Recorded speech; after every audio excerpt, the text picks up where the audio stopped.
ਦੋਸਤੋ, ਸੱਜਣੋ, ਮਿੱਤਰੋ ਤੇ ਸਾਥੀਓ, ਮੈਂ ਹਾਂ ਤੁਹਾਡਾ ਨਜ਼ੀਰ ਕਹੂਟ।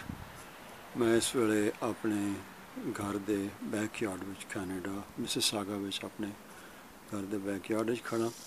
ਅੱਜ ਸੰਡੇ ਹੈ ਤੇ ਮੈਂ ਸੋਚਿਆ ਥੋੜ੍ਹਾ ਟਾਈਮ ਸੀ, ਮੈਂ ਆਪਣੇ ਦੋਸਤਾਂ ਨਾਲ ਗੱਲਬਾਤ ਕਰਾਂ, ਕੁਝ ਆਪਣੀ ਫੀਲਿੰਗਸ, ਆਪਣੇ ਕੁਝ ਜਜ਼ਬਾਤ, एहसासात कुछ शेयर करा। तो पहली गल ये कि मैं कुछ मौसम के बारे गल कर ली है कि कल सारा दिन इत्थे बर्फबारी होंदी रही तो बड़ी काफ़ी बर्फ़ पई इत्थे, जिस तरह तुसीं देख रहे हो हर पासे बर्फ़ ने दी सफ़ेद चादर तनी है। हर शहर ने इन्हें बर्फ़ ने कवर कर लिया। तो तुसीं देख रहे हो दरख्त जिहड़े सारियां दे पत्ते झड़ चुके हैं। तो ये खजां दा सर्दी का मौसम दस रहा कैनेडा पूरे बड़े भरवें तरीके आ पहुँचे। सर्दी शुरू हुई है तो बर्फ़ काफ़ी पई है, जिस तरह तुसी देख रहे हो तो नज़र आ रही होगी। तो नाल ये भी सी कि मैं काफ़ी दिनों तो कोई इंटरेक्शन नहीं किया, कुछ ज़ाती मसरूफियात, कुछ काम कार दे रौले, बस इस तरह जिंदगी चलती है। तो दोस्तों नाल कदी राबता नहीं होया, घट होया। अज मैं टाइम से मैं क्या मैं थोड़ा दोस्तों नाल गलबात करा। तुसी देख रहे होगे हुण इत्थे बर्फ़ भी है तो नाल कोई थोड़ी जी धुप भी निकल आई है। बदल मेरा ख्याल थोड़े हट रहे हैं। उम्मीद है कि तुहाडा जिथे भी हो तुसी उत्थे भी मौसम अच्छा होएगा, खूबसूरत होएगा तो बेहतर होएगा तो तुसी अपना छुट्टियां का सीज़न इंजॉय करोगे। नाल मैं क्या इस मौके पर मैं कुछ दो चार गल्लां पंजाबी के हवाले नाल, अपने पंजाब के हवाले नाल भी कर लवां।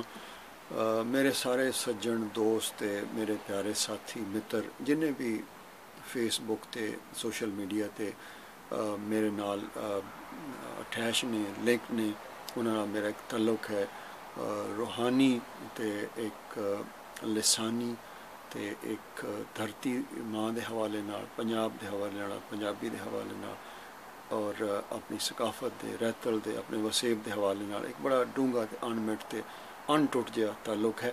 ये ताल्लुक हर वेले जिहड़ा वो मेरी रूह च वसदा है और मेरे हर साह नाल पंजाब ते पंजाबी नाल ताल्लुक रखण वाले नाल मैं जुड़िया। दो चार गल्लां मैं इस हवाले नाल अज तुहाडे नाल शेयर कर ला।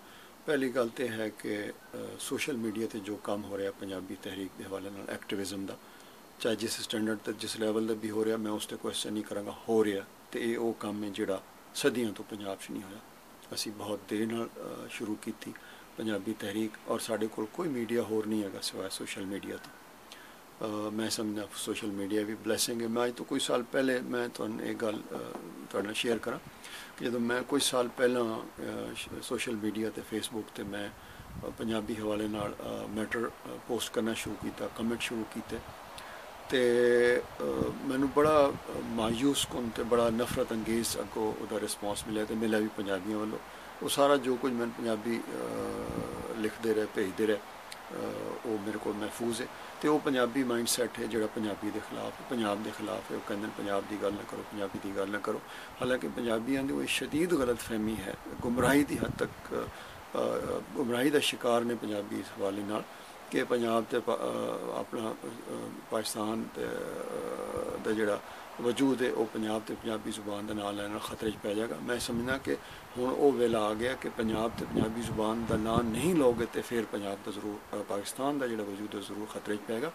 उसकी वजह है कि पाकिस्तानी रियासत जिहड़ी है उन्हें पंजाब की सालमियत ते बराह रास्त हमला किया। पंजाब के जिहड़े पाकिस्तान के पॉलिटिशियंस ने, पाकिस्तान दी जिहड़ियां सियासी पार्टियां ने, उन्हें पंजाब की सालमियत ते, पंजाबी जुबान ते, पंजाबी लोगों ते, पंजाबी कौम ते, पंजाबी रैतल ते, पंजाबी वसेब ते एक ऐसा वसेब, एक ऐसी कौम, एक ऐसा इलाका, एक ऐसी धरती जिहड़ा हज़ारां साल एक कदीम अपना मुड कदीम रखदा है, जुबान रखदा है, उहदा वजूद मिटाण ते तैयार बैठे ने।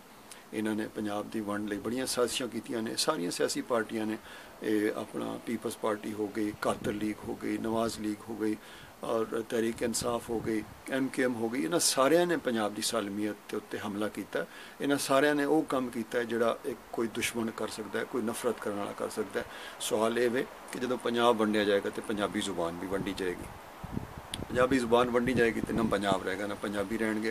बेसिकली इन्हों पंजाब तो खासी तकलीफ है कि कई मकसद ने पंजाब को ख़त्म करन दे। एक तो पंजाब की जुबान ख़त्म हो जाएगी, पंजाबी लोग ख़त्म हो जाएंगे, पंजाब का इलाका तो रिसोर्सिस वंडे जाएंगे, पंजाब की आबादी ख़त्म हो जाएगी। और सारा मकसद ये है कि इसको ख़त्म करके इस पूरे नू पाकिस्तानीआइज़ करता जाए या इस्लामीआइज़ कर दिता जाए।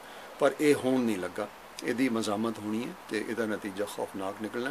मैंने कोई शक नहीं है कि पंजाब की वंड हुई तो पाकिस्तान पंजाब च खाना जंगी होनी है तो 1947 की जी होलोकास्ट है वो पंजाब च दोहराई जानी है। असी किसी सूरत च बर्दाश्त नहीं करा पंजाब च पंजाबी जुबान ख़त्म हो या पंजाब की वंड की जाए। पंजाब एक हज़ारा साल तो नामालूम बने तो एक नस्ली लसानी सकाफती इकाई है तो यदी हिफाजत तो राखी पंजाबियों का कौमी फरीज़ है तो असी इंशाअल्लाह ज़रूर अंजाम देंगे। बाकी मैं अपने सारे दोस्तों का फेसबुक के जोड़े दोस्त ने मैं उन्होंने सारे का बड़ा शुक्रगुजार हाँ।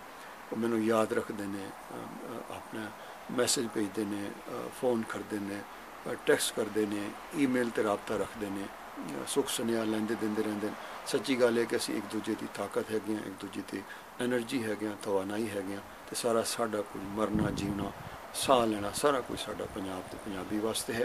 पंजाब अव्वल है, पंजाब आखिर है।